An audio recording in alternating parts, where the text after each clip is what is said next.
Hello everyone, अभी हमारे साथ है अमित सर और विकास सर, नाडा के अधिकारी। नाडा का क्या रोल होता है, एक प्लेयर को डोपिंग से कैसे बचा के रखना है ताकि वो एक फेयर प्ले सभी के साथ खेल सके सर? नाडा का मेन उद्देश्य है प्ले फेयर कराना। पूरे भारत के अंदर जो एक डोपिंग फ्री गेम कराता है, जो चीटिंग का गेम खेलते हैं खिलाड़ी, उनको हम बाहर करते हैं। हमारा एक बहुत बढ़िया ऐप बना दिया गया है जो इंडिया में नो योर मेडिसिन ऐप। खिलाड़ी के पास हमेशा मोबाइल में होनी चाहिए ये app, KYM know your medicine app. जो मेडिसिन, जो ड्रग्स आप खिलाड़ी यूज करते हैं उसको आप पहचान सकते हैं। इस ऐप का आपके पास बहुत जरूरी है रहना। जाने अनजाने में बहुत सारे प्लेयर्स होते हैं कि कुछ दवाई खाते हैं, कभी कुछ हेल्थ इशू होता है, तो एक प्लेयर्स को कैसे अपने आप को बचाना है कि वो आने वाले टाइम में अगर उनका डोपिंग टेस्ट होता है तो उसमें वो पॉजिटिव ना पाए जाए सर? जो प्लेयर होता है वो बहुत तरीके के सप्लीमेंट्स जो है अपने स्पोर्ट्स के ड्यूरेशन में या अपने प्रैक्टिस के ड्यूरेशन में इस्तेमाल करता है, इन कंपटीशन हो या आउट कंपटीशन हो। कभी कभार ऐसा भी होता है कि किसी प्लेयर को किसी इंजरी के कारण या किसी बीमारी के तहत कोई दवाइयों का सेवन करना पड़ जाता है। तो उसमें क्या होता है कि कुछ ड्रग्स ऐसी होती हैं या कुछ सब्सटेंसेस ऐसे होते हैं जो दवाइयों में भी होते हैं और सप्लीमेंट्स में मिलने के चांसेस भी होते हैं, और जिसको कि खिलाड़ी की अनअवेयरनेस के कारण उसको जब मालूम नहीं होता है बेसिकली, तो वो ऐसी दवाइयों का सेवन भी कर लेते हैं, जिसकी वजह से उनकी बॉडी में वो सैंपल जो है, वो जो सब्सटेंस है, वो प्रेजेंट हो जाता है। अब होता क्या है कि खिलाड़ी को इस चीज़ की अवेयरनेस नहीं होती है, इस वजह से उसने इनटेक कर लिया होता है और सब्सटेंस की प्रेजेंस की वजह से वो पॉजिटिव हो जाता है।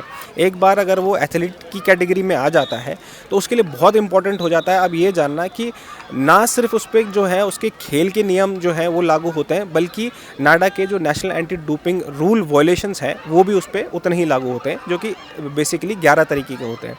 तो वो रूल्स भी उस पर खिलाड़ी पे जो है वो लागू होते हैं, और उनका ध्यान रखना ये खिलाड़ी की अपनी जिम्मेदारी हो जाती है, जिसके लिए कि हम एक टर्म यूज़ करते हैं जिसको बोला जाता है प्रिंसिपल ऑफ स्ट्रिक्ट लायबिलिटी, कि खिलाड़ी की बॉडी के अंदर जो भी मौजूद होगा वो सिर्फ खिलाड़ी का जिम्मेदारी होगा। कि कौन कौन सी ऐसी चीज़ें हैं जिनसे उनको प्रिकॉशन लेना है? ऐसा हमारे पास कोई ऐसा लिखित में कोई ऐसी मेडिसिन नहीं है जो बच्चों को खाने के मिल जाए या प्रोटीन लेने के लिए मिल जाए, लेकिन आपको हमेशा सतर्क रहना है। तो आप देखते हैं प्रोटीन लिख देते हैं, लेकिन नीचे लिखा था डिब्बे के अंदर डोप फ्री, लेकिन नाडा या वाडा किसी चीज़ को नहीं रिकमेंड करता है। तो आप अपना भी सतर्क रहें और दूसरों को भी सतर्क करें। और ऐसा कोई स्पेसिफिक सप्लीमेंट ऐसा नहीं होता है जिसके हम रिकमेंड करें कि आप कोई एडिशनल सप्लीमेंट लेके ही अपना पावर जनरेट कर सकते हैं।